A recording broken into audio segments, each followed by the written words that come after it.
Bonjour, je suis le major à la retraite, André Thivierge, et je suis le coprésident du groupe de travail des anciens combattants de la ville d'Ottawa. Je suis heureux de vous présenter cette initiative en partenariat avec le département de médecine familiale de l'Université d'Ottawa. Les familles constituent un fondement crucial de la vie des militaires. Les familles apportent un soutien ainsi qu'une stabilité structurelle, sociale et émotionnelle.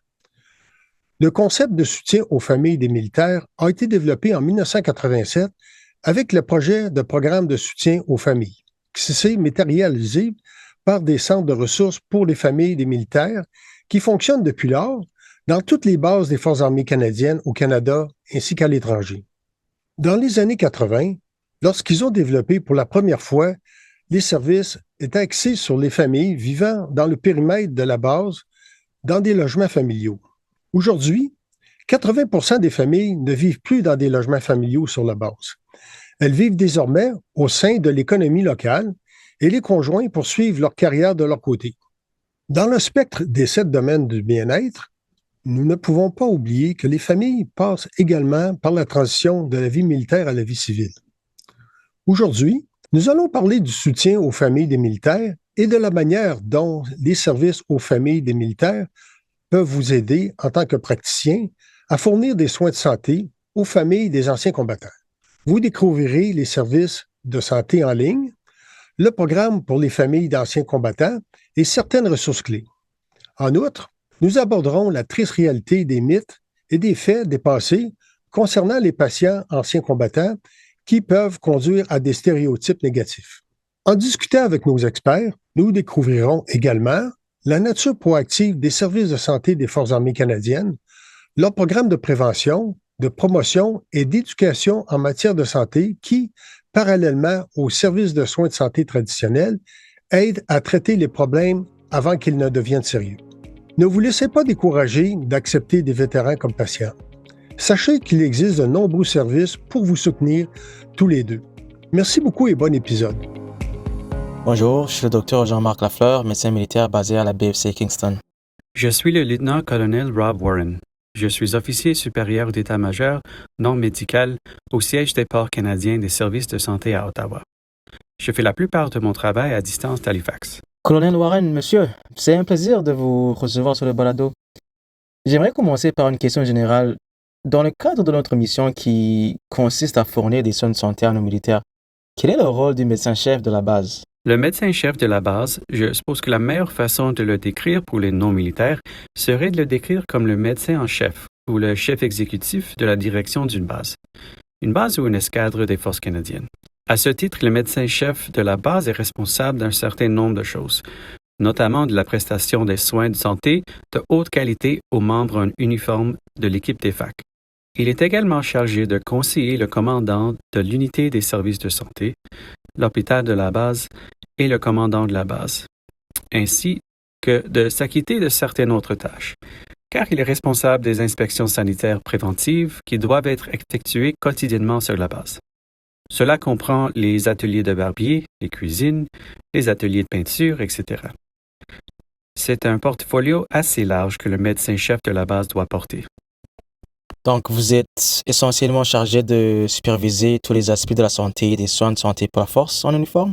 C'est exact. J'ai remarqué que vous avez assumé divers rôles tout au long de votre carrière. Pourriez-vous m'en dire un peu plus sur le rôle que vous occupez actuellement? Je suis actuellement officier d'état-major supérieur, norme médicale, ce qui signifie que je suis essentiellement responsable du processus médical de recrutement, de la façon dont nous autorisons les personnes à entrer dans les forces canadiennes, puis de la cellule des normes médicales, qui est chargée de déterminer et d'imposer des limitations médicales à l'emploi qui sont permanentes.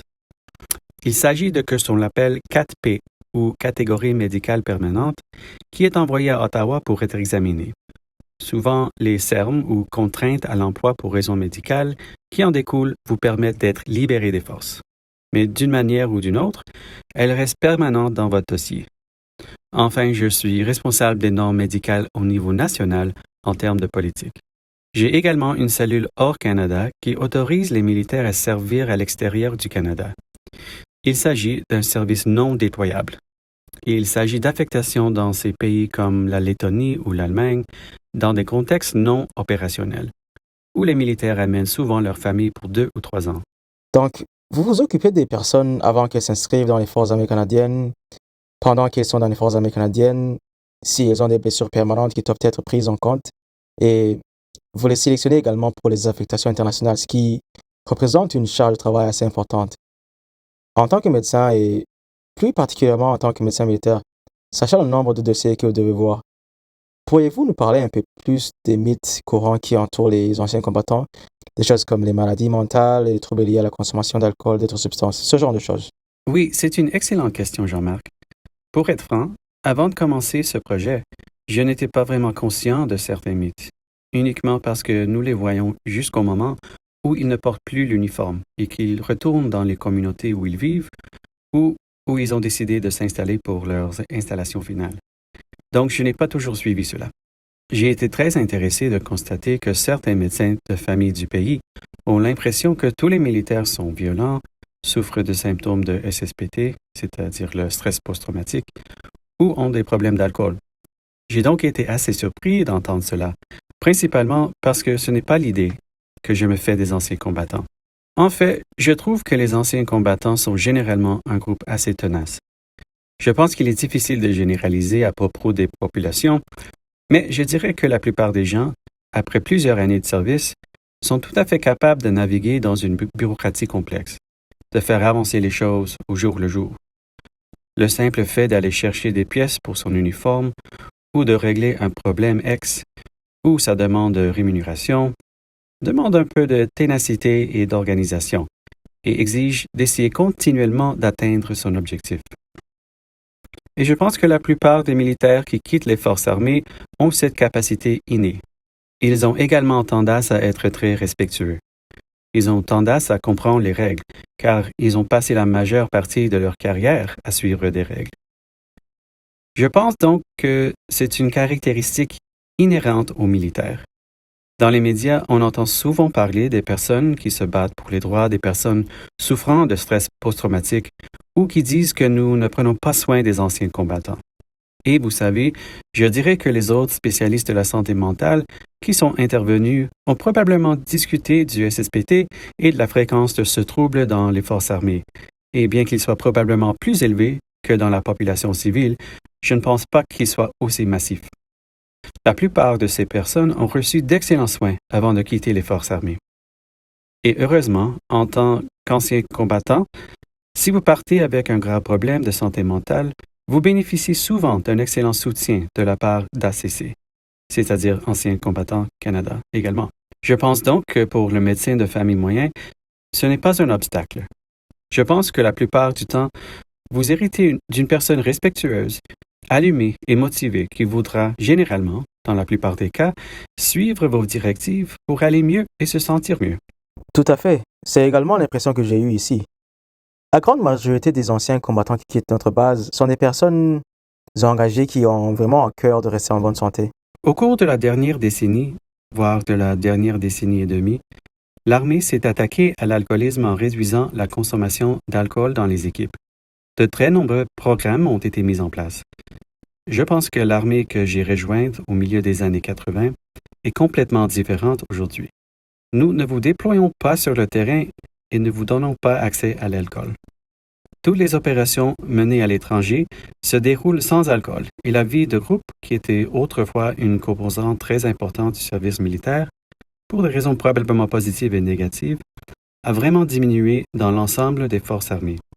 Le service militaire est donc beaucoup moins associé à la consommation d'alcool que par le passé. Le grand thème de ce balado a été d'essayer de démystifier ce que sont exactement les anciens combattants et d'essayer de détruire ces mythes pour que les médecins de famille se sentent plus à l'aise pour prendre en charge nos anciens combattants. Cela étant, je ne pense pas que nous ayons beaucoup de collègues en ce moment qui sont en mesure d'accepter une tonne de patients. Quels sont selon vous les obstacles auxquels nos anciens combattants sont confrontés lorsqu'ils tentent de trouver un médecin de famille? Je pense qu'il y a beaucoup de facteurs qui vont varier la capacité de l'ancien combattant d'avoir un médecin de famille. L'un d'eux serait la région du pays où vous vous installez. Et si vous avez décidé de vous installer dans une région plus rurale ou plus urbaine, et ensuite simplement, quel est le taux d'offre actuel dans les diverses provinces où vous vous installez? Comme je l'ai déjà dit, je pense que la plupart des anciens combattants sont très capables et tenaces dans leur recherche pour trouver des médecins de famille. Souvent, si la famille s'est établie dans une région, disons que vous avez passé les 10 dernières années à Kingston, en Ontario, il se peut que votre conjointe et vos enfants ou votre partenaire aient déjà un médecin de famille et que vous puissiez vous joindre à eux. Je vous remercie donc pour votre réponse détaillée. Je pense qu'il est vraiment utile d'aborder tous les obstacles auxquels nos hommes et nos femmes, nos anciens combattants sont confrontés. Trouver un médecin de famille peut certainement être difficile. J'espère qu'avec certaines des initiatives que nous avons mises en place, nous pourrons rendre le système un peu plus fluide. Je soulèverai ce fait. Vous savez, les anciens combattants semblent appartenir à deux catégories différentes. Ceux qui sont déjà connus d'anciens combattants au Canada pour une blessure préexistante ou qui sont suivis sont très faciles à suivre pour certaines de ces conditions. Et puis, il y a ceux qui ne sont pas suivis par anciens combattants au Canada parce qu'ils ont peut-être eu une affection qui n'a pas été prise en compte pendant leur période de service. Et ceux-là ont tendance à être un peu plus compliqués à intégrer dans le système d'ACC. Mais une fois que c'est fait, cela peut réussir. Mais je voulais souligner ceci pour les médecins de famille. C'est le fait que vous n'êtes pas seul dans cette situation. L'ancien combattant que vous accueillez comme patient a un représentant d'ACC qui est là pour l'aider. Et je parle d'une aide considérable pour certaines affections. Il y a des soins d'assistance, il y a des soins de longue durée et des soins à domicile, des allocations d'aide à l'habillement en fonction de votre état de santé. Je veux simplement m'assurer que les médecins de famille savent que si leur patient a une demande de remboursement de frais d'hospitalisation, il y a beaucoup de ressources auxquelles ils peuvent faire appel et que cela ne leur demande pas beaucoup de travail. L'ancien combattant peut le faire lui-même avec son équipe d'ACC qui lui tend la main régulièrement. Je pense donc que les médecins de famille doivent vraiment savoir que, parce que les anciens combattants ne sont pas très connus, ils peuvent bénéficier d'un excellent soutien que le Canadien moyen n'obtient pas toujours. Absolument. C'est un facteur à prendre en considération lorsque vous envisagez d'accueillir un nouveau patient. Merci de m'avoir permis de m'exprimer et c'est vraiment un plaisir de vous voir, Jean-Marc. J'espère vous revoir bientôt en personne. J'ai quelques dossiers à examiner avec toi plus tard, mon ami. Bonjour, je m'appelle Teresa Roy. Je travaille pour les services aux familles des militaires et je suis la gestionnaire des opérations du programme pour les familles des vétérans. Bonjour, Teresa. C'est un plaisir de vous rencontrer virtuellement. Donc, aujourd'hui, nous allons parler de la transition pour les anciens combattants qui font la transition vers la vie civile. J'aimerais savoir quel est le rôle de votre organisation. Vous avez beaucoup de centres au Canada. Merci, je suis également enchantée de vous rencontrer. Alors, c'est une excellente question. Pour aider les anciens combattants à faire la transition, nous avons un coordonnateur des familles d'anciens combattants dans chaque centre de ressources pour les familles des militaires au Canada. Nous facilitons ainsi la transition des anciens combattants libérés pour des raisons médicales et de leur famille, afin qu'ils aient toujours un endroit où se sentir chez eux pendant leur transition vers la vie civile. Comme je l'ai dit, nous sommes présents partout au Canada. Il existe des centres de services aux familles des militaires en Europe et aux États-Unis qui sont davantage des points de référence pour les familles qui sont affectées. Mais en général, les gens sont libérés au Canada et c'est là que nous entrons en jeu avec le soutien à la transition pour les familles des anciens combattants. Teresa, comme nous le savons, l'un des plus grands défis pour les membres en transition à leur famille est de planifier la continuité des soins d'un point de vue médical. Quel soutien votre organisation apporte-t-elle aux vétérans et à leurs familles lors de leur transition de la vie militaire à la vie civile? Nous savons qu'une fois libérés, il leur appartient la responsabilité de trouver un médecin de famille. Et souvent, nous constatons que même si la famille a un médecin de famille à l'extérieur, il se peut qu'ils n'acceptent pas de patients, même au sein de la même unité familiale. Nous avons donc pu mettre en place la télémédecine Maple, c'est-à-dire un service de médecin virtuel. À l'heure actuelle, un membre libéré pour des raisons médicales peut s'inscrire pour un an d'accès gratuit aux soins virtuels pour lui-même et les membres de sa famille, et ce, jusqu'à un an après sa libération. Une fois libéré, il a un an pour s'inscrire pour lui et sa famille. À partir de cette date, il bénéficie d'une année de service. Bien que cela ne résout pas le problème d'avoir un médecin à consulter pour remplir des formulaires et effectuer des évaluations qui pourraient être nécessaires en raison d'une libération pour des raisons médicales, cela répond aux besoins de visites rapides, de renouvellement d'ordonnances peut-être, et d'aider une famille dont le membre pourrait être libéré pour raisons médicales et faire une dernière affectation dans une autre province. Cela répond donc à ce besoin immédiat et nous l'espérons les met sur la bonne voie pour commencer à s'inscrire dans les registres provinciaux afin de trouver un médecin de famille. Nous espérons que cela les aidera entre-temps à ne pas avoir à se rendre aux urgences ou dans des cliniques sans rendez-vous, car ils peuvent le faire dans le confort de leur propre maison à n'importe quelle heure de la journée. Donc, effectivement, nous avons un programme en place. Il s'agit des soins virtuels et il a certaines limites. Mais nous nous occupons de vous pour assurer la transition jusqu'à ce que vous puissiez trouver un médecin de famille dans le système provincial où vous prenez votre retraite. C'est tout à fait exact. Il couvre également la famille. C'est souvent une aide précieuse car il y a encore des familles qui ont déménagé en province il y a quelques années et qui n'ont toujours pas de médecin de famille. En ce qui concerne la transition de l'ancien combattant et de sa famille des soins médicaux aux soins civils, quel soutien votre organisation offre-t-elle aux médecins eux-mêmes? Il y a quelques années, le CIMVHR de Queens Callion, l'Institut Vanier de la famille ainsi que les services de bien-être et de morale des forces canadiennes ont collaboré à un projet intitulé Innovation to Impact. Ensemble, ils ont pu créer un guide de référence rapide pour les praticiens de la santé qui décrit et met à jour certains des points clés du guide des meilleurs conseils du Collège des médecins de famille du Canada pour les familles de militaires et le foyer médical pour les familles de militaires. Les praticiens de santé et les médecins de famille peuvent consulter ce guide s'ils ne sont pas familiarisés avec le traitement des familles d'anciens combattants, car la situation est un peu différente, en particulier lorsqu'ils ont été libérés pour des raisons médicales. Vous trouverez des liens vers tout ce que nous avons mentionné dans cet épisode dans les notes de l'émission ou dans la description. Oui, je me souviens qu'il s'agit d'une série d'initiatives associées au Collège des médecins de la famille du Canada. Je suis même surpris de constater qu'il y a eu un tel élan d'information vers les médecins de famille sur ce que sont exactement les anciens combattants et sur la façon de démystifier les choses à leur sujet. Je suis heureux de voir que cela se produit. Teresa, merci beaucoup pour ces informations. Elles sont très appréciées et il sera très utile de les communiquer aux familles en transition et aux médecins qui, comme moi, s'occupent actuellement des militaires. Nous espérons que les médecins de famille de la communauté pourront également en tirer quelque chose d'utile. Merci beaucoup. Nous vous remercions.